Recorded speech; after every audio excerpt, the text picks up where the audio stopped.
Hello everybody, welcome. Thank you for coming along. We've got an hour together and today we're going to be talking about AI, but very much around the people-powered side of AI. So it's about people first, technology second. So let's get right into it while people are still coming in and sneaking into the back seats here. I've got some content to cover, but I also want to make this an interactive session. So for people who know me and my online presentations, you know these are my three standard rules of engagement. So the first thing is I want to give you things to think about, and can I invite you to think big in this hour that we've got together, and then if you need to you can step it back later when life gets in the way. It's easier doing it that way than the other way around. And the second thing is I want you to be a bit playful. So if you're here live for this session, there'll be lots of opportunities for you to engage and interact. I'll stop, you can ask me questions. I've got questions for you as well. You'll get most value from it if you engage, and so will other people in the room. If you're watching the recording later, hello to you. So you won't get the opportunity to interact as much, but I'm sure you'll still get value from this. And if you're here live, we'll send you the recording as well afterwards, so you'll have access to that later. And the third thing is that I really want to give you some things that you can take away and put into practice. So, and there will be times when I'll ask you to do some work in this session. And then you can share some of that work if you want to. It's all optional if you choose to share. It's also optional if you choose to even use your videos. I know some people have got their videos on, which is great. Other people haven't, and that's okay as well. So just to start off the little bit of interaction, just tell me how you're feeling about AI at the moment. And the way I'd like you to do this is to use your Zoom reaction buttons. So you can use some emojis and just use one of the emojis to tell me how you feel about AI in your professional role and maybe even in your personal life as well. So just use one of the emojis there and we'll see what the sentiment is in the room.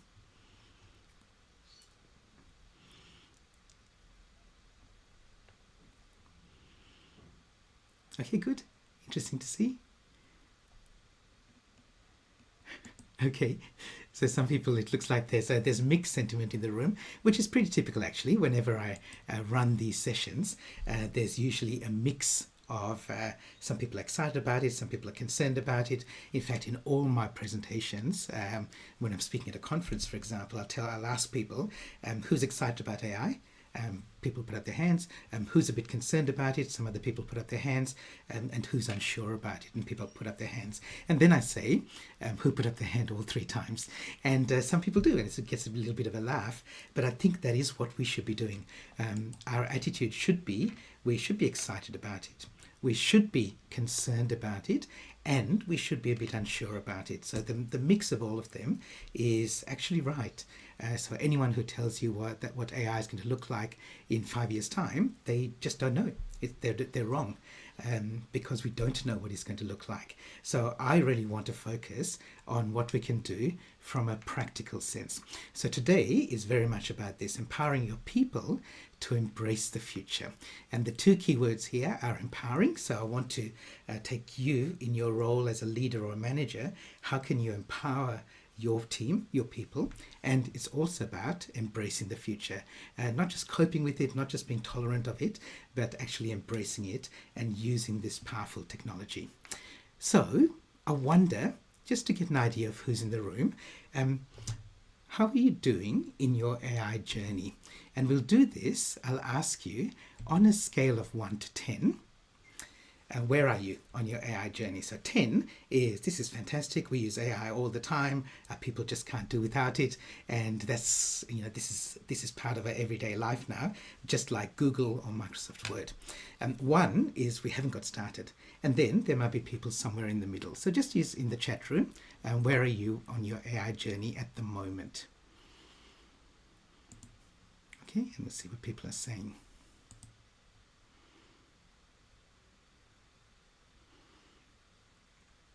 Yeah, okay, so it's interesting, right? And whenever I do this, I get a mix. Sometimes there are people who are way over at the 10 range. I think I saw a couple of 9s coming in. And there's some people who haven't got started, but they're really keen to know about it.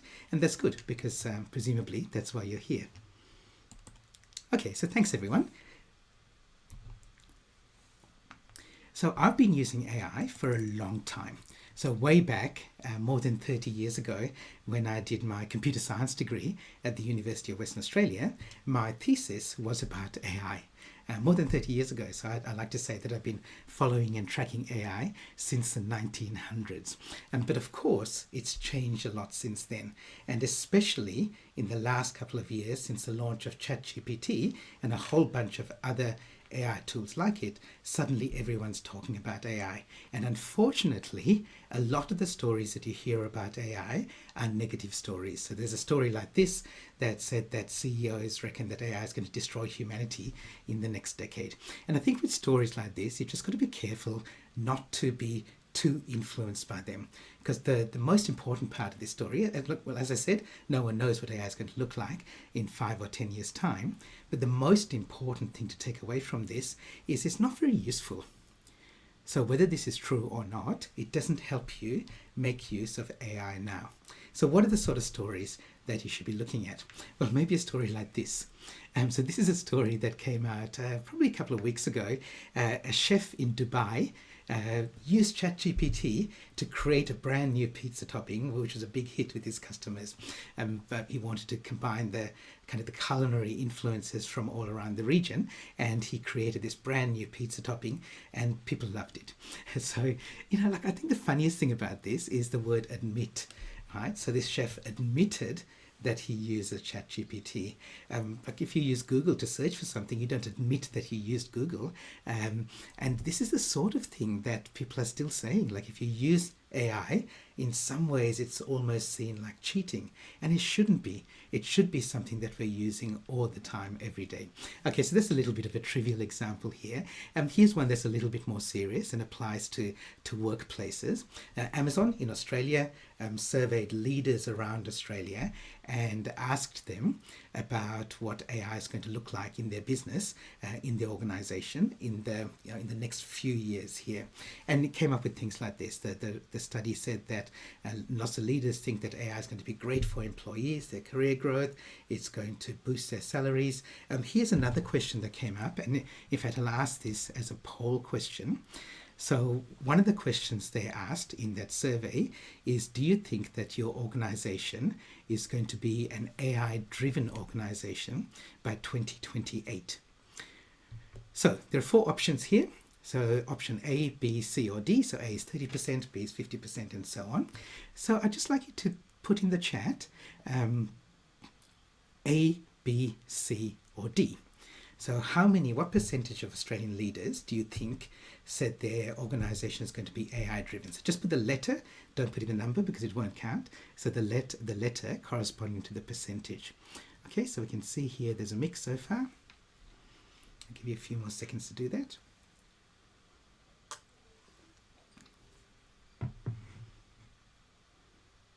Right, okay, so there is quite a mix here, which is interesting. So the research from Amazon said that the correct answer is 90% of Australian leaders said their organisation will be AI driven by 2028. Now that doesn't mean that we'll have AI robots who are our bosses. It just means that AI is going to be a fundamental part of everything that happens in the organisation. Okay, so and I'm not surprised, and in some ways I feel sorry for the other 10%, because I think most organizations, almost 100%, AI is just going to be part of the way that you operate.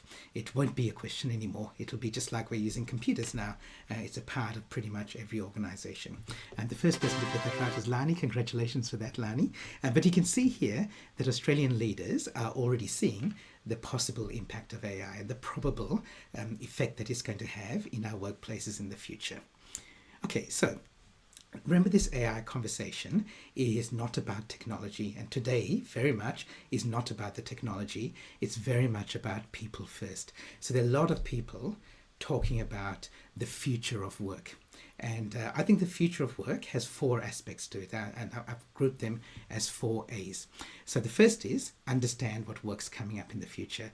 I've done some work very recently with a couple of organizations and leaders in those organizations, helping them do scenario planning to understand what's around the corner and over the horizon, so that then they can make their plans based on what's coming up in the future. And I love those sessions, and many people, and the leaders in those sessions love them as well, because many people don't get the time in their everyday role to be looking at the future. And really, the more senior you are, the more of your salary is going towards you looking at the future. And are you doing that?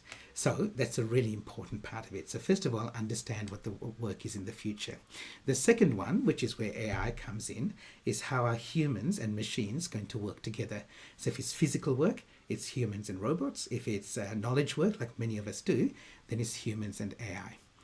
And the next one is then how do you build the team culture that's going to attract the best people and so that they can do the work.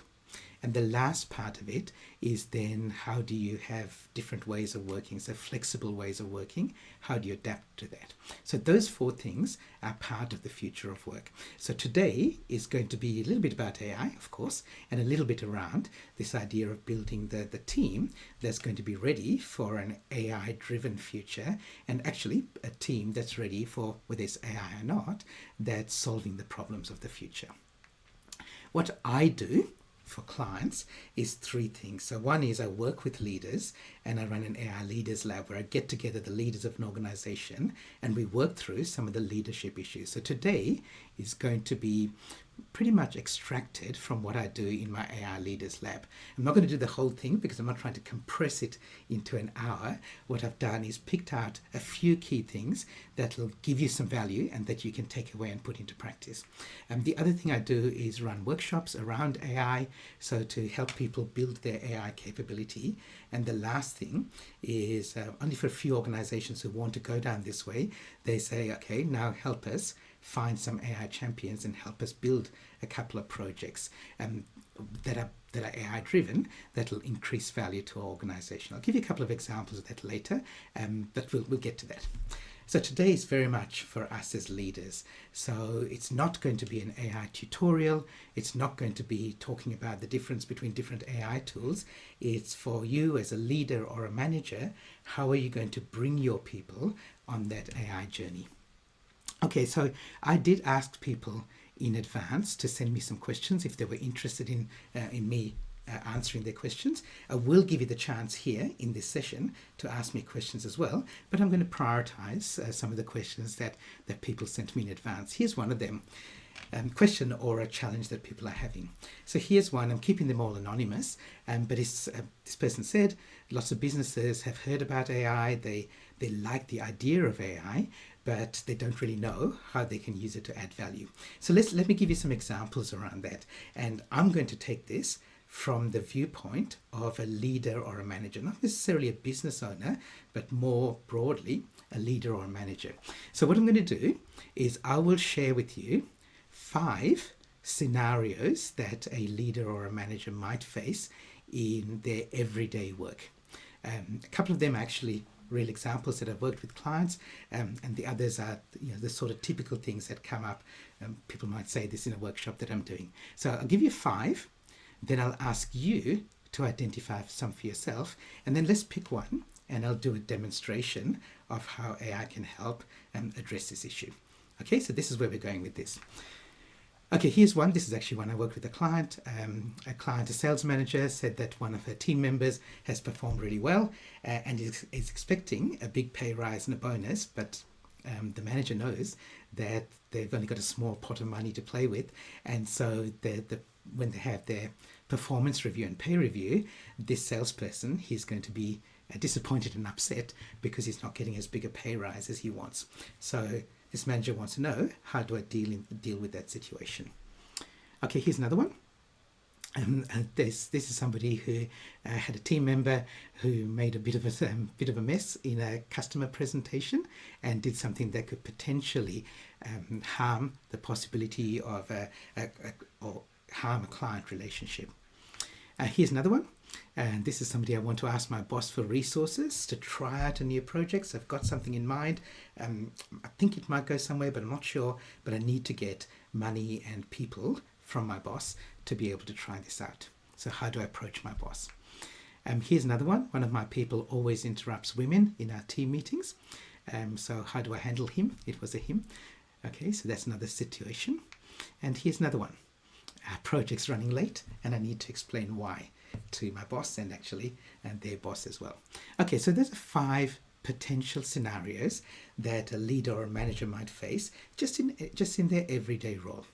Okay, so I'd like you, in fact, I'm going to give you a minute now, so I'll stop talking for a minute.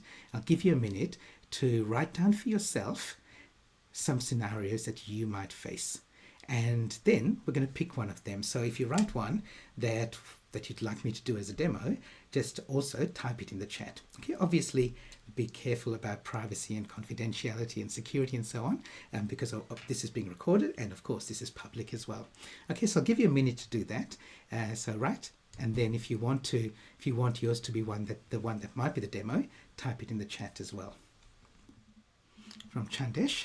So AI is coming in so fast. How do I and my team find time to learn and apply? We're already busy with our jobs. Okay, so as I said, today is not going to be an AI tutorial or a masterclass on how to use tools like ChatGPT, but just for the sake of demonstrating it, I will do one demo here. So let's take Chandesh's question. So let's just type it straight into ChatGPT. Okay, AI is coming in. How do I and my team find time to learn and apply? Okay, let's just do it exactly the question that was written. Okay, and so we get some, so, by the way, this is what I teach people, right? So I can give you some idea on the quality control around this. So I really like some of the things it's saying here: integrate learning into daily routines, bite-sized pieces, encourage collaborative learning, prioritize quick wins, and lean on external expertise. Okay, so let's go external expertise because we want people to book Gihan Pereira. Tell me more about number 6, which is external expertise.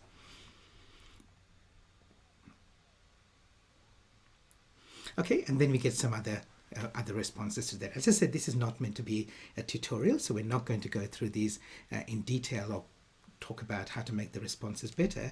I just want to make the point that even you, in your leadership practice, can be using AI. And when I say even you, what I mean is that we're talking about how do you get your team to use AI, but equally, there are things that you can use every day to use AI effectively to help you solve your problems. Okay, so that's just one example I want to give you there.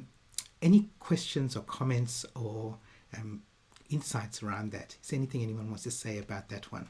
So it doesn't only have to be around the one that Chandesh mentioned here about how do we find time to learn and apply, because we'll actually address this a little bit later as well. But what about you? How are you using AI at the moment in your leadership practice?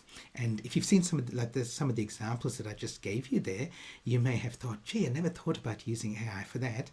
Well, I reckon you should. Okay, and you don't have to be super smart to be able to use AI. You don't need to be an AI expert or a ChatGPT expert to be able to use it. Okay, so you can do it just by typing in whatever comes to mind and seeing the results that you get. Okay, so I reckon the first thing that you should do in bringing your people along on the journey is for you yourself to become more comfortable and become more familiar with using AI, so that you can then encourage your team members to do that as well. Otherwise, it's not easy to do that. Okay, let's look at this second one. So let's move on to, I've got another poll for you here. This was a poll done by a company called Censuswide, and they did recently looking at knowledge workers around the world and trying to find out, for the people who are using AI, what value are they getting from it? So how much value are they getting from it? And so one of the questions was this: how much time do employees save using AI on average? So let me put up the poll question for you here, and I'll give you 4 options. Are they saving 11 minutes a day on average, an hour a day a week, or 1.5 days a week on average? Okay, so type in the chat A, B, C, or D, and we'll see the answers as they're coming in.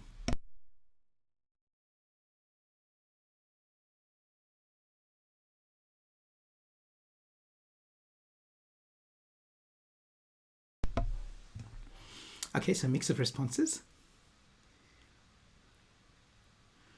Okay, and Okay, the one that's winning at the most at the moment is an hour a day. So the correct answer, according to the census-wide research, was a day a week. A day a week. Okay, so an hour a day is actually not too bad, right? That an hour a day means that you save, let's say, five hours in a week, but actually it's more than that. So 5 hours, like half a day or just over half a day. It's actually more than that. It's a day a week.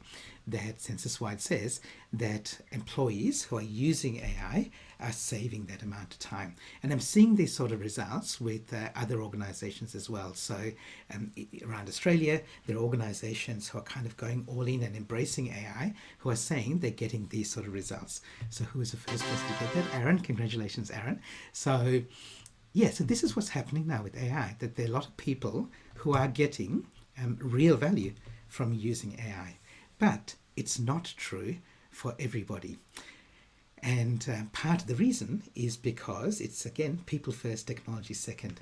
There was some research that was done at Macquarie University early in the pandemic. So around July 2020, they looked at leaders around the country, or this is done in Australia, and they tried to identify what the best leaders were doing.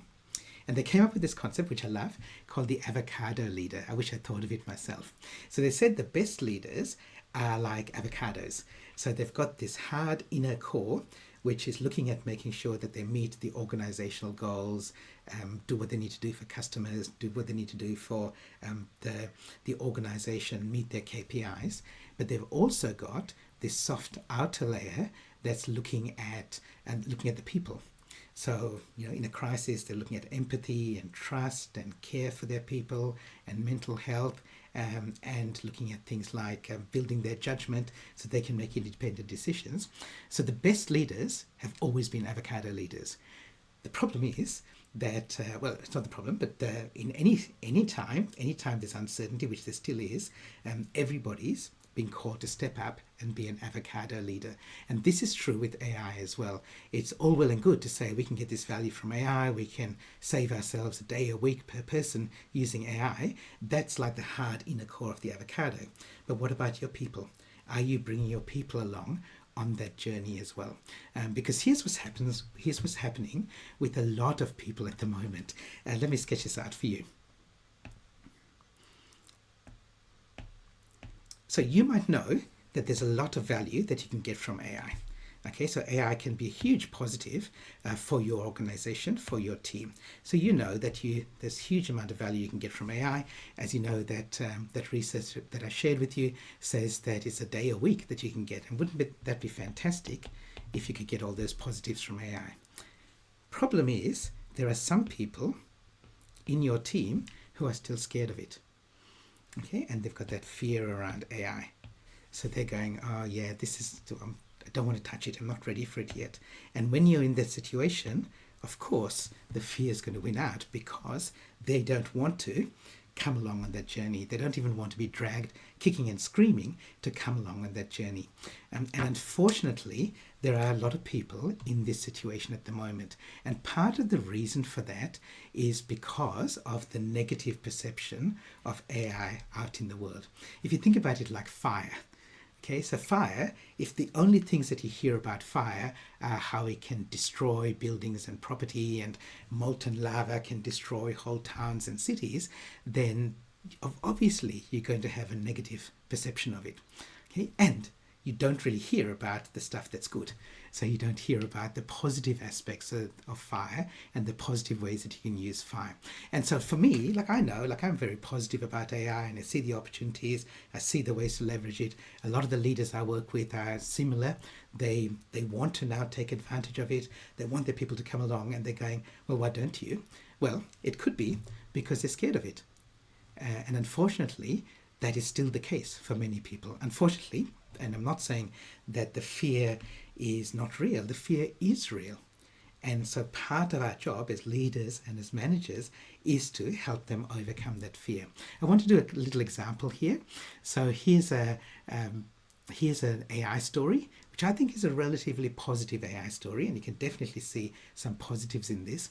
A few months ago, a company called NVIDIA, the chip company, they have starting to work with AI companies to create these AI nurses. Now, they're not nurses like this, not these robotic nurses. They're more like this. So you've got your AI on a tablet, like an iPad, and so a patient could be having a conversation with a nurse on using a tablet, but it's not an actual real nurse live at the other end of that. It's an AI that's helping with just a routine call, so not clinical stuff, not stuff that requires expertise in a nursing degree, but the routine work that nurses would actually rather not do, so that they can actually do the clinical help. So, is this good or bad? Well, there are obvious benefits to this. So patients can have access to a nurse, perhaps when they wouldn't otherwise have access to it. Nurses themselves might be really happy that some of their routine work they don't have to do. But are there any downsides? Can you think of, and actually type in the chat, any employees who might be scared of this, or threatened by it, or feel negatively towards it? Employees. Okay? Employees who might not think this is the best thing since sliced bread. Okay, so let's see what people are saying in the chat.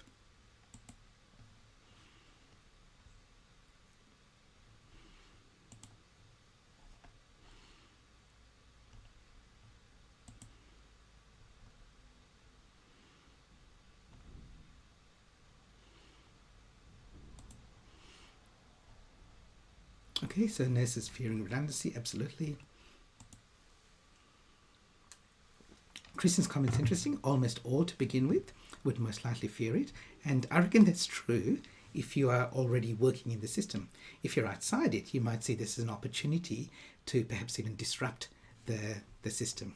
As Sarah says, older generations, yeah, because there's a fear of technology. There might be people within the hospital system who are unhappy about it because now there's some more training to be done, and some more work that needs to be done to even start using this.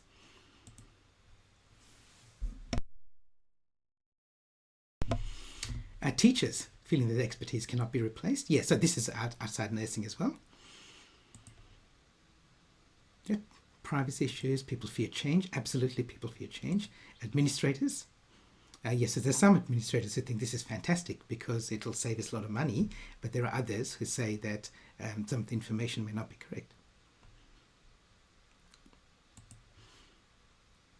Good. Okay, let me do another example. So this is good, right? So this is for the, I want you to put on your, be the most negative and pessimistic you can be. Let me give you another example here. People who follow me on Twitter might know that I have this thing on my Twitter feed, which every day I post something positive, some new trend, some innovation that makes the world better. And because there's plenty of negativity in the world. And so if you follow me on Twitter, you might know that there's, I've got this better world thing. Let me show you. It's also, you can get it on my website. So let's take a couple of examples from here. And we'll pick another AI one. So you can see this one here on the 9th of September, a couple of days ago. LG and Samsung are developing AI textbooks in South Korea, okay, which personalize learning experiences for students. Okay, again, if you're being as negative as you can be and as pessimistic as you can be, which employees are going to be upset by this or feel threatened by it or scared by it? Just type in the chat.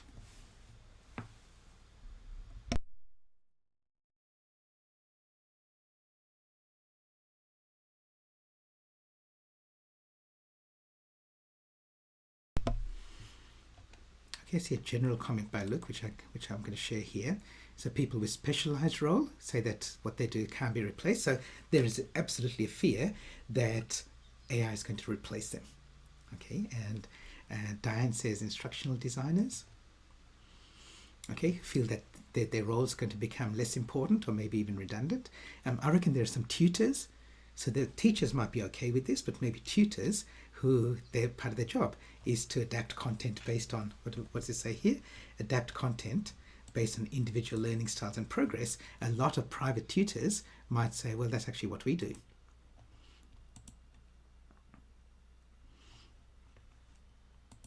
Yep, so Gerald says facilitators. Yeah, so there are a whole bunch of people who don't necessarily think this is fantastic. Although I think this is great for the education system, but to make it happen isn't always as easy. Let me pick another example. This is not specifically around AI, but here's this one here.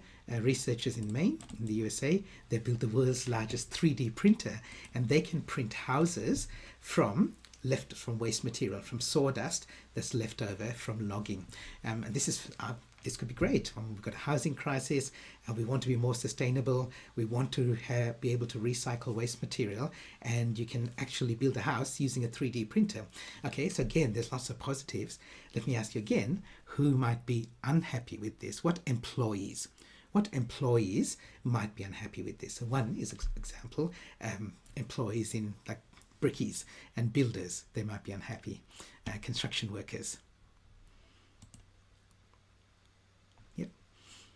Natasha says architects. Yeah, yep, that could be true. That could be true. But maybe they're designing those houses, Natasha.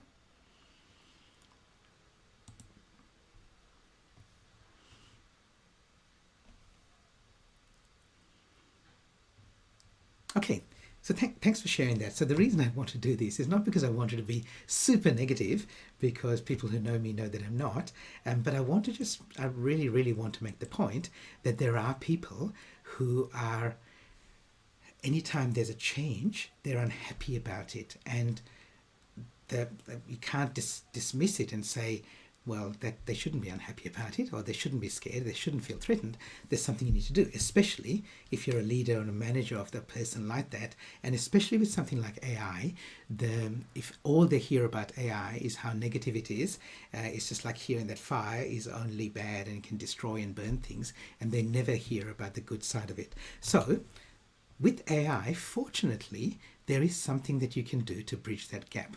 And it's not true of every fear that people have. So let me tell you what is. Oops, let's not do it that way.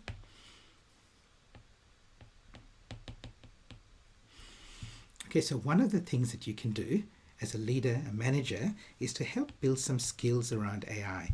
Just help people to start using it, to learn how to use it. So by doing that, you help them overcome that negative narrative about AI is only bad. And you can't do this for everything else. AI, I'm not saying you can do this for everything, but with AI you can. So if there are builders and architects and construction workers who are worried that 3D printing is going to take over their jobs, it's not like you can go to them and go, hey, I'll give you a 3D printer, learn how to print a little button with this, and then you'll get over your fear. So that's not the case. But with AI, it is possible you won't completely overcome the fear, but you'll help. You'll help people feel a bit more positive around it. There's a wealth educator called Paul Council. So I did one of Paul's courses. He was very big here in Western Australia. I probably did it about 25 years ago. And he gave me some really good advice. Now, I'm not a financial advisor, so I'm not giving you financial advice here, but let me share with you something that a piece of advice that most of us, I think, would have heard sometime in our adult life. And it goes like this: low risk, low return, high risk, high return. So we'd all heard something like that, right? And I remember Paul sitting down with me once in one of our one-on-one sessions where he was coaching me, and he said, mate, that's not the way to think about risk and return. So his philosophy, his attitude, which doesn't sound as sexy, is he said it's about knowledge. He said high knowledge, high potential for return, high knowledge, lower potential for risk. And I've always followed that philosophy, whether I'm investing in property or investing in my business or investing in myself. If I can increase my knowledge, it lowers the potential risk and increases the potential return.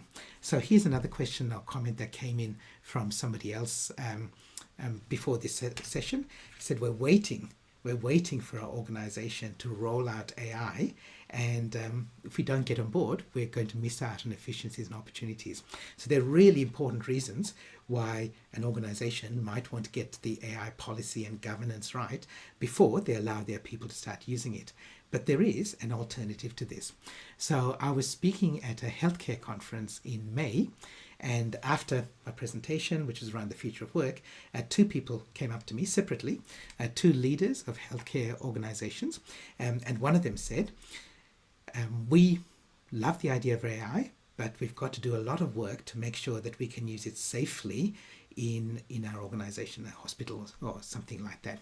And there are really big privacy, confidentiality, data security requirements, particularly in healthcare.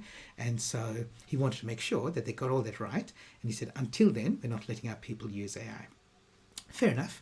The second person who came up to me said something similar to that to start with, and then said, in the meantime, we're encouraging people to use AI in areas that aren't going to compromise security and privacy and data. And look, I think both approaches can work, but I would much prefer, the second approach, because when that second leader is ready to start the people using AI and they've got all their leadership stuff in place, the people have already got a bit of a head start. They've got some knowledge about using AI. They know what it can do. They know how to get value from it. And so they're not coming into it blind and scared.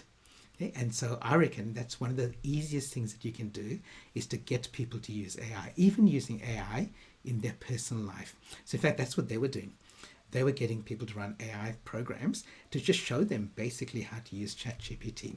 So let me give you some examples, some simple things that if you're not doing already, I reckon you should be doing, and you should encourage your team members to do as well. So here's a restaurant that my partner Nikki and I went to, took a photo of this great prawn curry dish that we had, and I said to ChatGPT, give me a recipe for that. And it comes up with a recipe just based on the photo, just looking at the photo, examining it, and then coming up with a recipe for it. I went to my gym one Sunday morning. I was the only person there because I was there really early. So I took this photo just to just of an empty gym for no reason. But then I uploaded to ChatGPT and said, give me a 30-minute leg workout based on the equipment that you can see in this photo. And it came up with a pretty good workout, which was very, very similar to the one that my trainer had designed for me. Here's another example. We've got school holidays coming up, and in Perth, we've got the Perth Royal Show coming up. So you can go to ChatGPT and ask it, what are the best rides to go on at the show? What are the best show bags that we can get value for money? And it will give you some responses. Okay, so what are you doing? And I'm actually asking you, what are you doing with AI in your personal life? So just type in the chat the sort of things that you're using AI for in your personal life, if you are.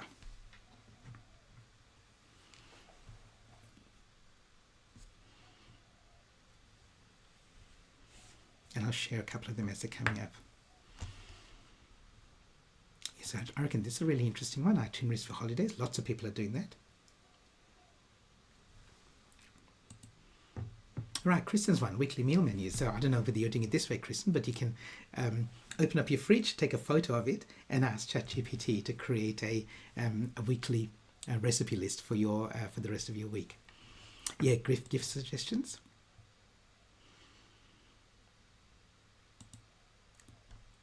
Doing research. Yeah, so this one, Lani, so this is the example that I gave you earlier as well in your work environment, but here's one for parents, like coaching advice for difficult conversations. Good, and there's some professional ones as well. Good.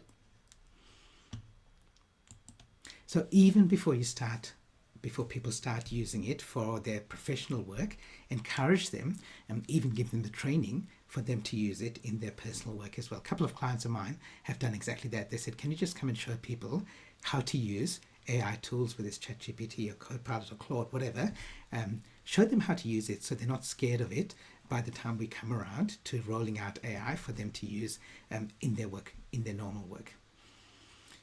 Now, the next step beyond that is where you actually do get them to use AI tools to solve problems in their workplace. This is one of my favorite examples. This is a group of childcare centres. So every time they get a new child enroll, they have to create a development program. And it usually takes 2 to 3 hours. And they've used AI to reduce that time to 15 minutes. So the AI takes about 5 minutes to do the work, and then a human, like the expert, looks over it and edits the plan. So it means that they can save a lot of time and money, but also they can update their plan regularly because AI is doing the heavy lifting for them.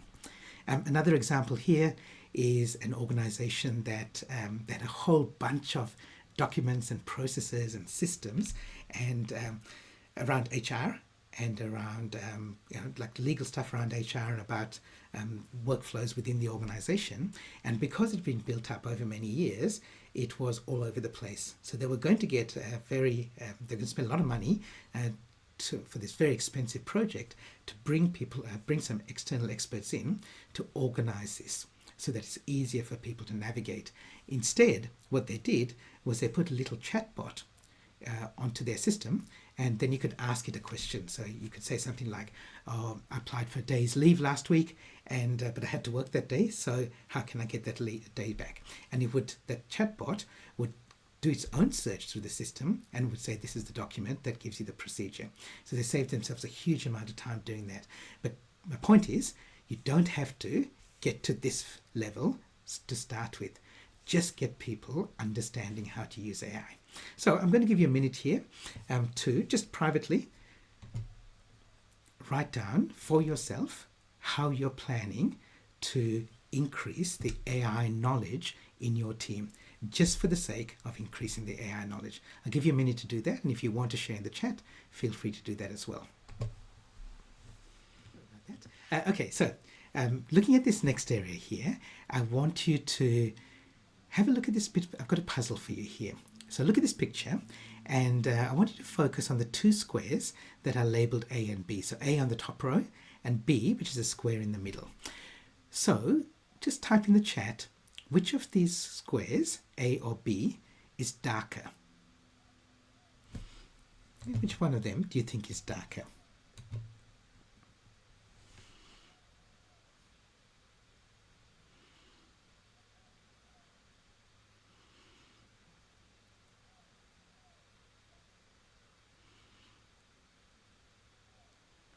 Okay, so I see a lot of A's coming up and lots of B's as well. Okay, so the answer is that both squares are exactly the same color, same shade. And Luke has said that.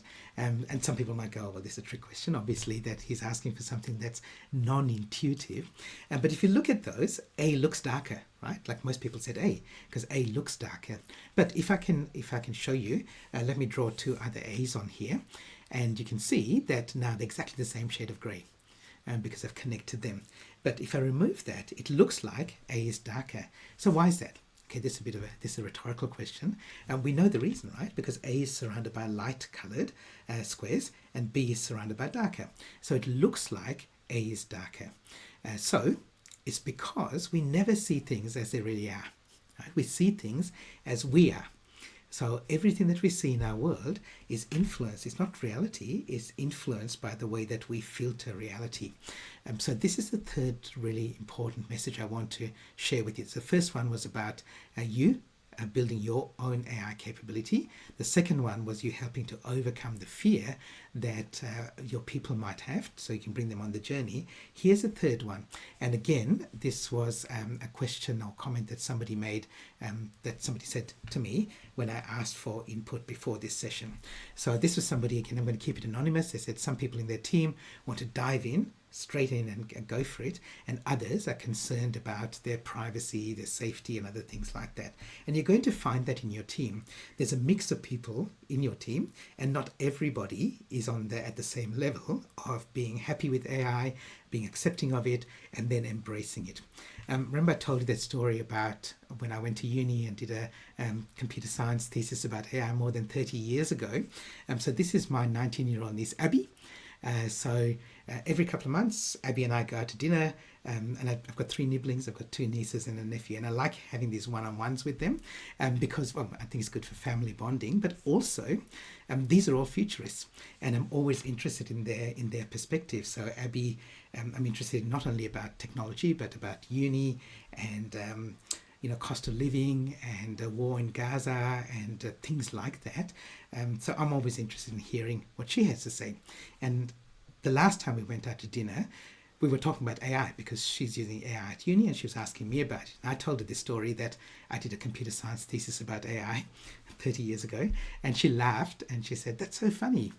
And I said, "Why is that, Abs?"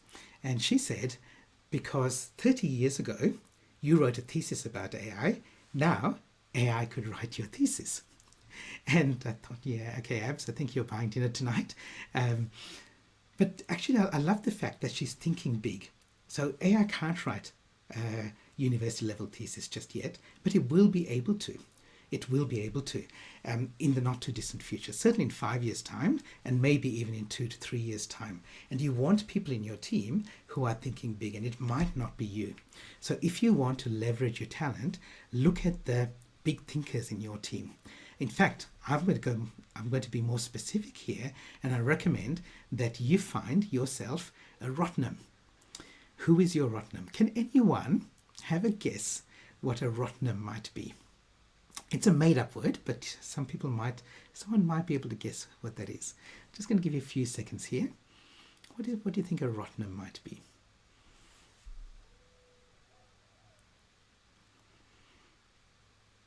Okay, a mentor. Kristen said mentor. Exactly, it is a mentor, but it's a special kind of mentor. So, in traditional mentoring, the more senior person mentors the more junior person, because if you're more senior, then you have experience with more experience, you have built up good judgment because of your experience, and ideally you've got some wisdom that you can then impart to the more junior person on your team. Now, reverse mentoring turns that around. So here's one of my clients who does reverse mentoring, a former client actually, because she's retired now. But Janet, who's was the CEO of a law firm in Brisbane, I was talking about this idea of reverse mentoring, and she said, I love it, I do this. So what she does is every 3 months, she invites somebody more junior in her organization to be her mentor. And junior could be one of three things. It could be actually somebody younger, because she's interested in knowing what are young people thinking. It could be somebody who's new in law, a recent graduate, regardless of their age, because she wants to know what our uni is teaching students in law now. Or it could be somebody who's more junior in the firm. So regardless of their age or seniority elsewhere, it's like they're new to the firm because she wants to know what are other law firms doing. And every couple of weeks, she'd sit down with them for a coffee. She'd do it outside their office, so it was somewhere neutral. And her job, Janet's job, was to be the person being mentored. So her job was just to sit, listen, ask questions, and create an environment where the other person was comfortable sharing. And Janet used it as a learning opportunity. I can see people saying they love this idea, and I think it's a really valuable thing to do. So I often, when I'm presenting at conferences, I ask people who does mentoring, and now more and more people put up their hands. But when I say who does reverse mentoring, very few people still put up their hands. And I think it's a really valuable thing to do, because the more junior person, sure, they don't have the same level of experience and they haven't been around the sun as many times as you have, but they've got other things to contribute as well. They've got different experience, they've got different expertise, and most importantly, in my opinion, they bring a different perspective. So whether it's AI or anything else, I'd encourage you and invite you to identify somebody who could be a reverse mentor for you. Okay, so I'm going to give you a minute now to identify for yourself who is your Rotnam, your reverse mentor. Everyone got that right? Gerald, okay, I'm going to put Gerald's comment up here because I like it. Right on the nail, every move, okay. So I reckon it's a really valuable thing to do. And today we're talking about AI, but I'm giving you permission to go anywhere you like to find your reverse mentor. It doesn't have to be about AI, but it might be somebody who you talk to about AI and you get their perspective. The idea is they're more junior, and remember, it doesn't have to be younger. And also, the people who know a lot about AI aren't necessarily young people. There's a stereotype that it is, but it doesn't have to be. So figure out. So I'm going to stop and give you a minute now to do it for yourself. But the three things I suggest you look at. So first of all, what do you want mentoring in? So what do you want to know about? So today I'm saying AI, but it doesn't need to be that. It could be around technology, it could be around consumer behavior, it could be about social media and its impact on marketing, it could be about social issues. So what do you want mentoring in? Who? So it could be somebody you've already got in mind. You might have a name in mind, but if not, how are you going to find them? So who and how are you going to find them? And the third question is, how are you going to make the mentoring work? So in Janet's case, it was meet every 2 weeks for a cup of coffee, downstairs in her office building in Brisbane, and that was the environment. It could be somebody that you do a Zoom call with. They don't have to be there in person. It could be somebody that you go for a walk around around the street with. So Paul Council, when he was doing his wealth education courses, when he had his one-on-one sessions, he would never do it sitting down across a table. He said, let's go for a walk around Lake Munga, which is around close to where I live actually, and it takes about an hour to walk around the lake. And he liked to do walking meetings because it was just a different environment. Okay, so those are the 3 questions. So what do you want mentoring in? Who is going to be your mentor, or either somebody you know or somebody you're going to look for, and then how is the mentoring going to work? Okay, I'll give you a minute to do that, and then we'll check and wrap up.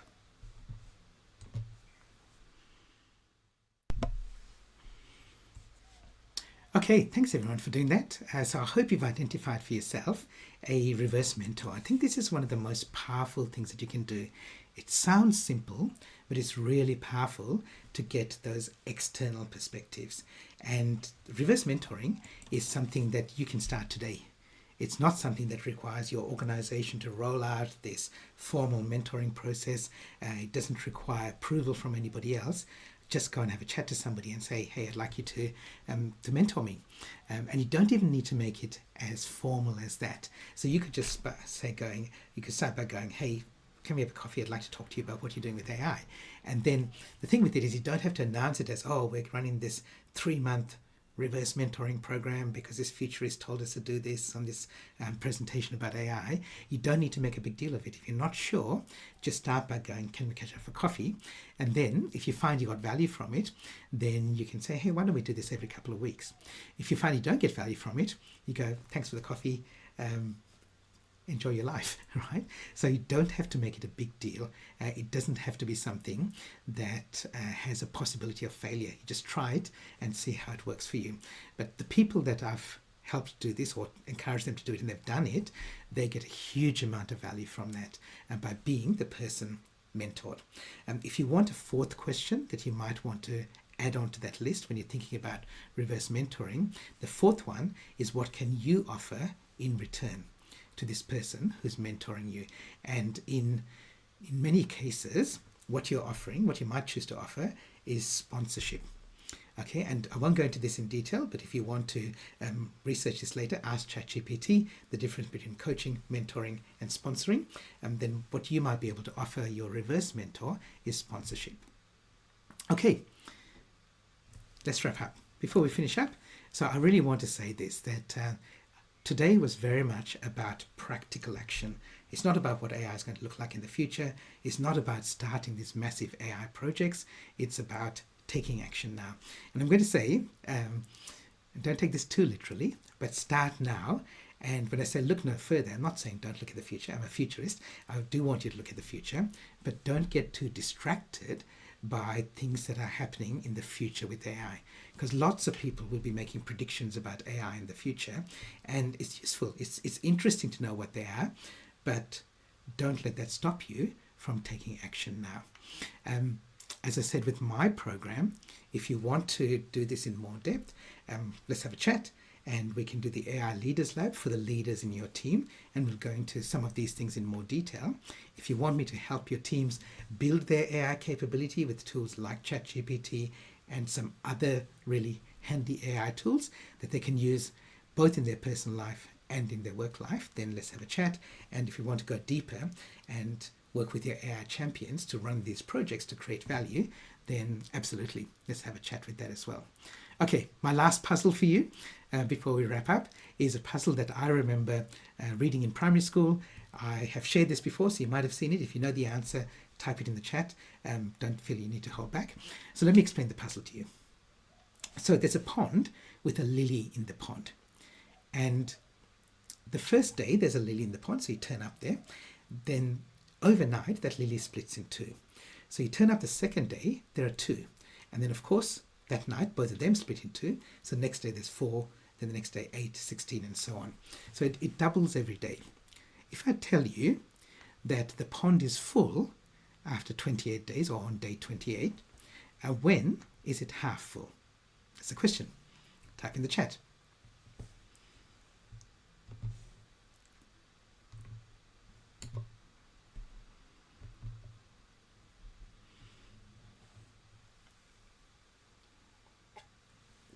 Okay, good, good, good. So everyone's saying 27, which is correct, which is correct. So thank you for doing that. Let me just explain that. So the pond is full on day 28, and because it doubles every day, the day before that was half full. Okay, so that's the puzzle that I remember reading as a kid in primary school. But let's go a little bit further than that. If you go back the previous day, it was a quarter full, and then the day before that an eighth, and then a 16th, and then whatever it is, like at the start of that week, remember this is week 4, so it's 28 days. So for 3 weeks, the pond has been almost empty. Even at the start of week 4, it's less than 2% full. And all the growth happens in that last week. And AI is like this. This is exponential growth. And a lot of our world is growing exponentially. AI is growing exponentially. Deadly viruses travel around the world exponentially, which is why we had to have restrictions. We're connected now, especially online in networks, and networks connect exponentially.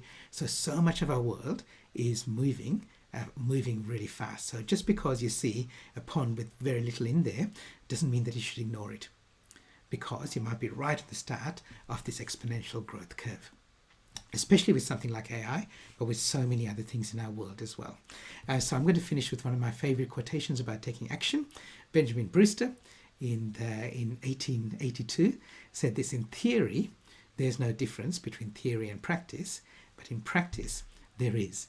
So if you've got some value from today, then, and you've written down some actions for yourself, please put them into action, and don't wait till you're not busy. Don't wait till the world slows down. Don't wait till you can have a bit of a break, because the world won't wait for you. Start before you're ready, and that's the best way to leverage AI to be fit for the future.